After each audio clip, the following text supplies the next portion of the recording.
It's just amazing how one thing that somebody says can stick with you for life. Yeah. I've never felt pretty. I've never felt attractive. I've always felt ugly. Just wasn't finding anything that worked, to be honest. And then I just felt a bit lost. I'm Michael Douglas and I've been working with women and their hair for over 35 years. I know just how important hair is to you and how it makes you feel about yourself. That's why I've invited some brilliant women into my studio in Soho to tell me about their life, the challenges they've faced and how I can help them make the most of their hair. So keep watching for some great stories, tons of hair tips, techniques and advice. This is Hair Stories, where hair meets life.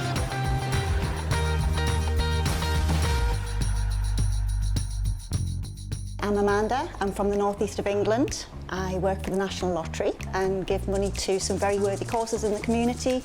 I used to be a teacher, so I do like helping others, but I decided that I needed a life change and I made the big decision last year to leave teaching.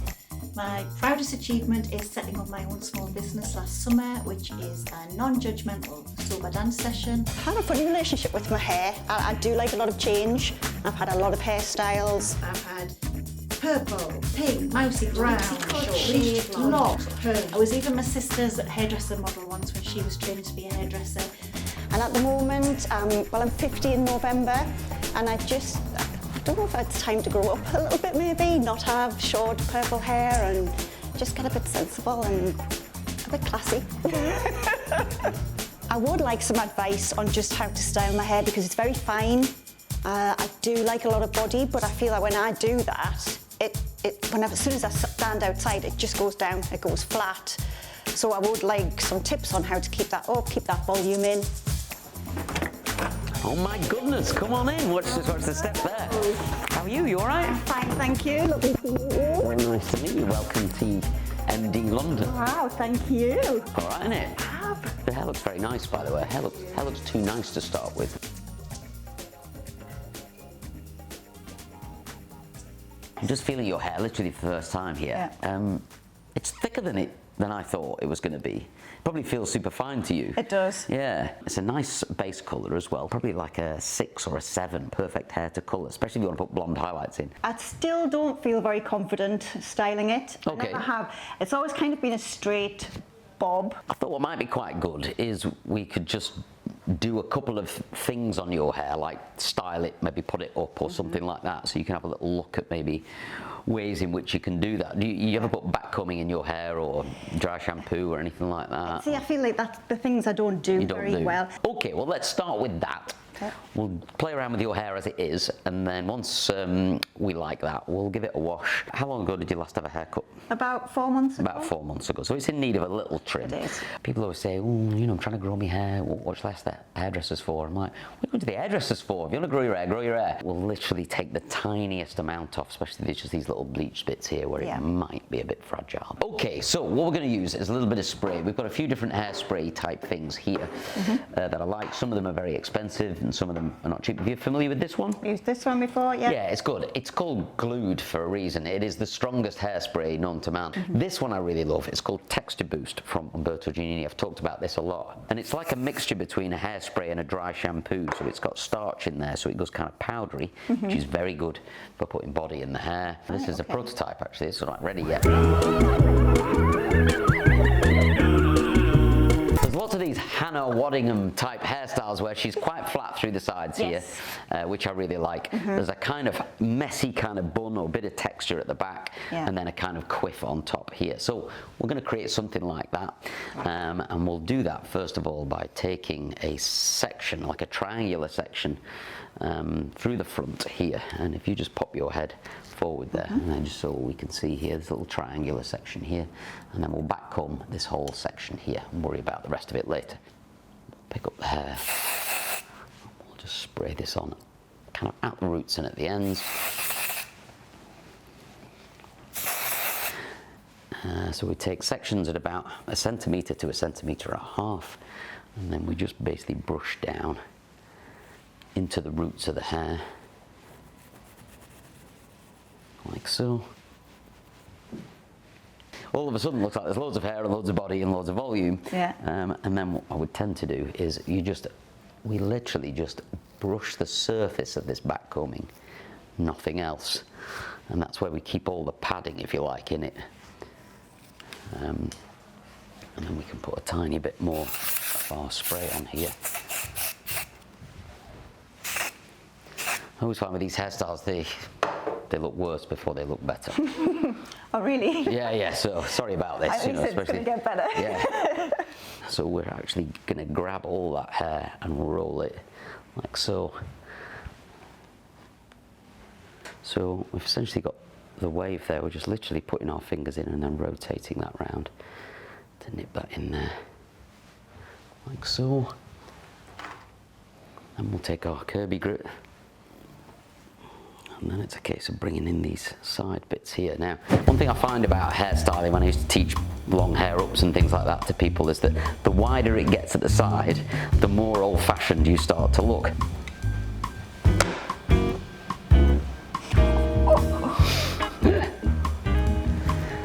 And then the back bit, because it's quite short, it's just a case of playing around with it and seeing where we can put it. But I'd quite like to kind of essentially put it up with this, this bit here. So it all essentially goes into the same place, but I would probably back comb this area as well, so we'll just put a little bit of teasing in here and there. This will give the illusion of it being thicker and having a lot more padding in it.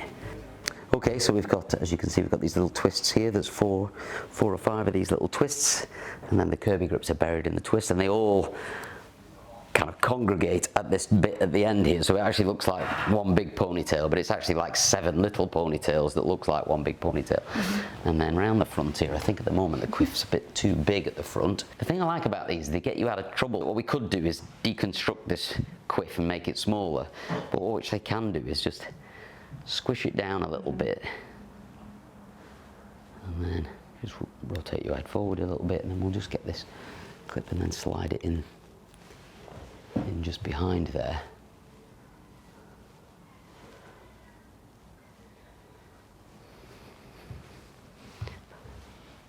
Oh, wow. Oh, you like it? It's pretty good, isn't it? I should be at an award ceremony. Yes. Oh my goodness. How does that feel? I love that. Oh, do you? I've never had my hair like that before. Oh, really? I can't believe you did that so quickly. Yes, well, if I'm honest, you've done all the groundwork really in that sense, because you've done all the styling and then there was something else in there. Yeah. But this bit, which is the hardest bit for people, is actually just a ponytail. A lot of people are gluing it down with hairspray or putting Kirby grips in it. And actually, just the tension on a ponytail there will give you these flat bits at the side. Okay. And then this front bit, obviously, you can play around with it and have it as you like. I'm very surprised at how comfortable I feel showing this much of my face. I've always gone through my life I used to be a really bad blusher. Okay, So about 20 years ago, well, longer, when I left school, when I started work, I used to blush all the time, and I hated it. If someone got on the bus that I knew, I went bright red. Oh, really? And I don't know for what reason. Yeah. So I always wanted to cover my face. Okay.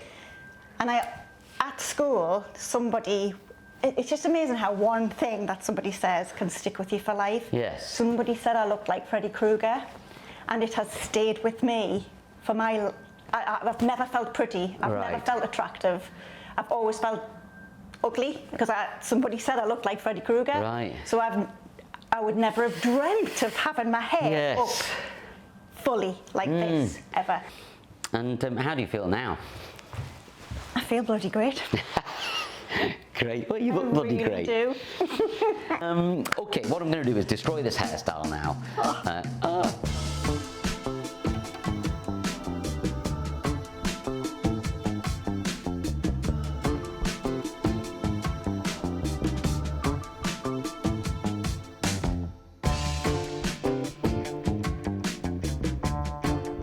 Like I said, we're just going to trim your hair so you can relax at this point, knowing that I'm going to take like off maybe 2 millimeters or something like that. Virtually nothing really, but just so your hair's had a little refresh.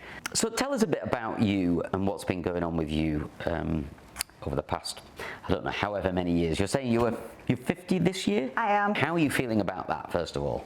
I always thought 40s were going to be my year. Yep, your decade. Yeah. Okay, and worthy? No. Not at all. Okay. And I kind of didn't really know what I wanted to do, so I did a master's In teased, also teaching English. teaching English. Yeah. Okay. And then I kind of drifted into primary school teaching. And then I ended up teaching early years, which I loved.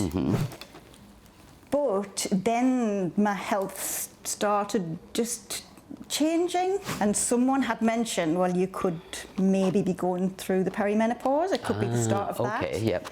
So I went to see a specialist, and he was a very old man. Okay. Just went, well, it looks like you've hit the perimenopause. It could be like this for the next 10 years. There you go, bye. Really? No solution or anything like that? No. That was it. Okay. So And how long ago are we talking about here? About four or 5 years ago? Yeah, it would have been about, well, no, it would have been probably about 6 or 7 years ago. 6 or 7 years ago, Yeah. okay. So you're like 42, 43, yeah.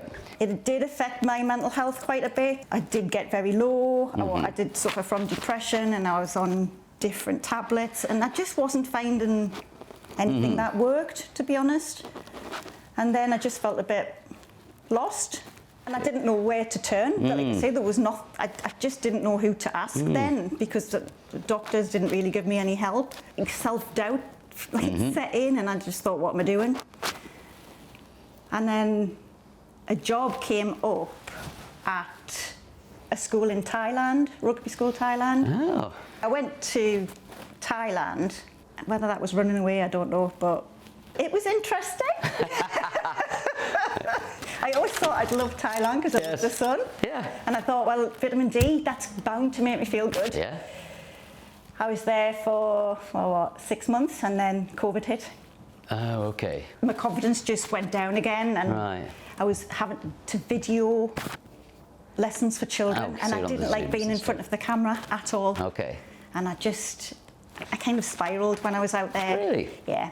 And then with COVID, you couldn't really mix with anybody. I was having to travel on my own. Yep. And I once had a whole beach. I mean, it was probably like Thailand was 20 years ago. Okay, yeah. 30 years ago. I was on a beach completely on my own, which was amazing. Yeah. I'd had problems with my teeth as well. They were a bit wonky, and I was so low that summer in Thailand. And I remember going to a dentist, and this, well, he was gorgeous. Okay, He had loads of work. Yes. This male dentist came in and said, right, you definitely need work done because your face is all wrong, and I'll get a ruler to show you why. So he went and got a ruler and showed me how wrong my face was. And I remember just sitting there thinking, you need to get up and walk out of here. Okay. And I just couldn't move. I thought, if I move, I'm going to burst out crying. Yeah. And I remember getting home that night and just thinking, this is... I lived in a country where looks were everything, and you were getting Botox by the time you were 20. And it just didn't help with how I felt with myself. It was just things piling on top of each other. So I'm cutting your hair, and it's drying naturally. It's got a very nice little natural wave in it, really, hasn't it? Do you ever let it just dry naturally and do its thing? Or do you always blow dry it? I usually blow dry Usually blow dry it, yeah. And yet, then I'll probably style it exactly the way it probably would have dried itself. It would dry it naturally, yeah. I'm looking at you in the mirror there. You know, it's just such a nice head of hair, that. I mean, most people would kind of kill for this kind of... beach wave kind of... Yeah, it's like a beach wave thing. Have you ever diffused it with a hairdryer and a diffuser? And to be honest, that's what I did in Thailand because of the heat. Yeah. It did go curly. Yes, I'm going to give you some air dry cream to take away with you today, and you just put it on damp hair like this, squeeze it in and let it dry naturally, and just, you know, see what it looks like one day if you're just lolloping about and doing some stuff at home. Yeah. Because it might be one of those hairstyles that you can do on day one that looks super nice, but takes like literally 3 minutes to do. Yeah. And then day 2 you could blow dry, and day 3 you could put it up, you know. And so I'm always trying to find like solutions for people where they could wash their hair on Monday and they'd have 5 hairstyles right through till Friday, and then you'd wash it Friday night or Saturday morning, you know what I mean? Yeah. So we're going to use the new form by Adam Reed Archive. Now, you were just telling me you use this anyway, do you? I do, yes. Yeah, good. Off the recommendation of us lot here. Yes. Yeah, good. I'm really pleased about that. This is one of the best blow dry sprays I've used in ages. I absolutely love it, and I'm glad that you do too. Yeah. So thanks, Adam. Yeah, thank you, Adam. what I do want to do is just position, you have a side parting, but I know you were saying earlier that you often end up with one side looking great and the other side looking not so great. So what I want to try and do is just make sure the parting is just at a little angle. So we're taking hair from this side and popping it on this side, so we get a slightly more even spread of your hair. We're going to use the large nozzle, and we'll use it on a kind of medium heat, medium speed. We've got a boar bristle brush coming out. Now this is for people where the current brushes don't grip the hair properly. And we had a few people saying, oh, there's not enough bristles in it, so we bought them with loads of bristles in it. Clips, folks, you need to buy yourself some clips. You want to blow dry your hair or style it easily, then you need these little sectioning clips. You literally couldn't live without them.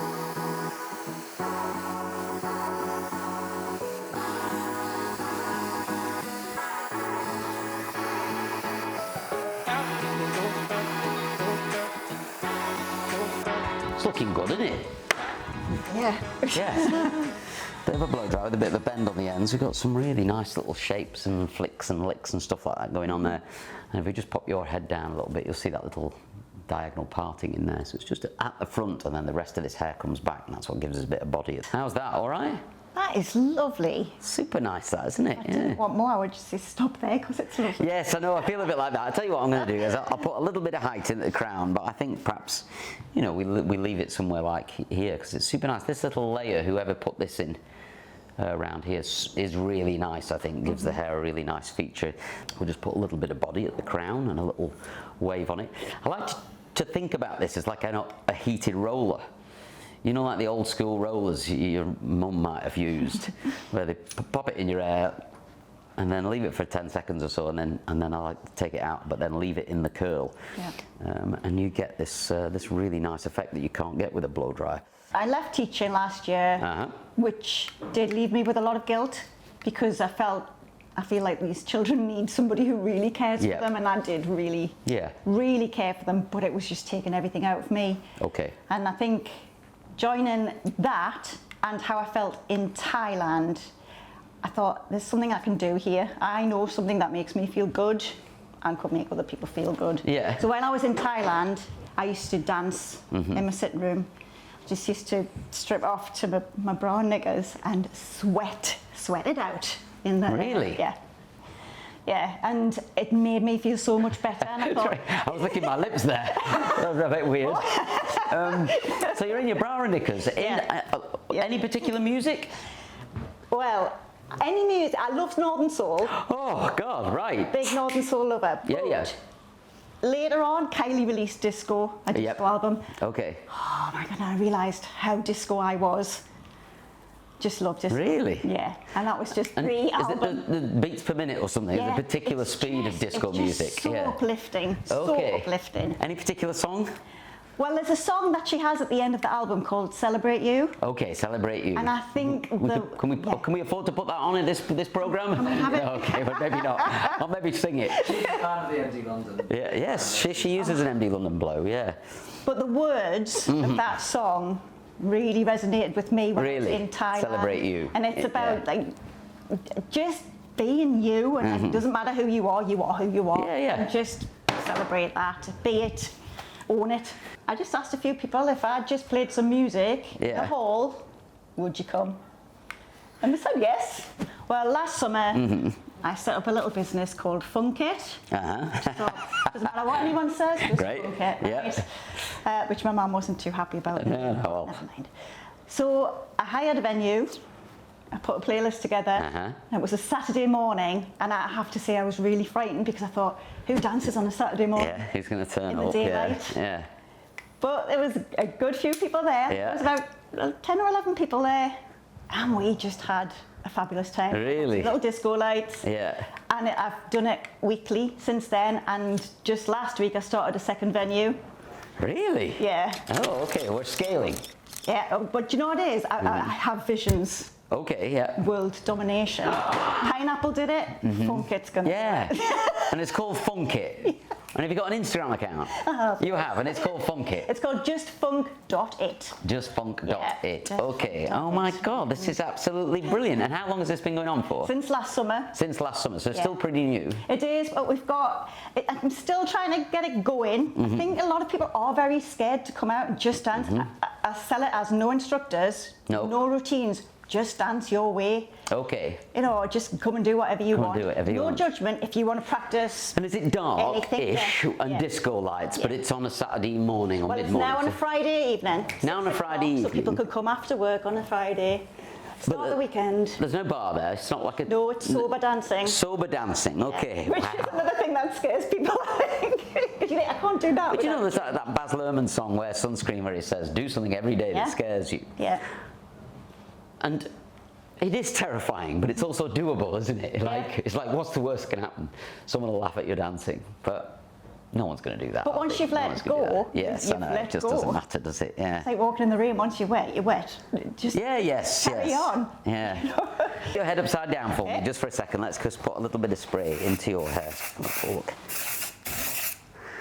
This is a good little technique as well. You probably do this anyway, but it's quite nice just to get some spray in at the roots.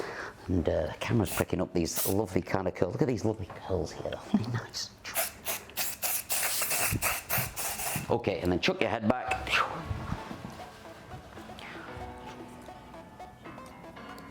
Oh.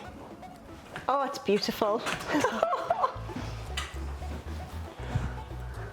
I absolutely love it. I am so happy. Thank you so much. Yeah, I'm so happy. Well, thanks so much for sharing your hair story with us as well. It's been an absolute treat. If you're ever down this way, give us a nudge. You come in for a cup of tea or trim your fringe or whatever it is you want to do. It's just got life in it. That's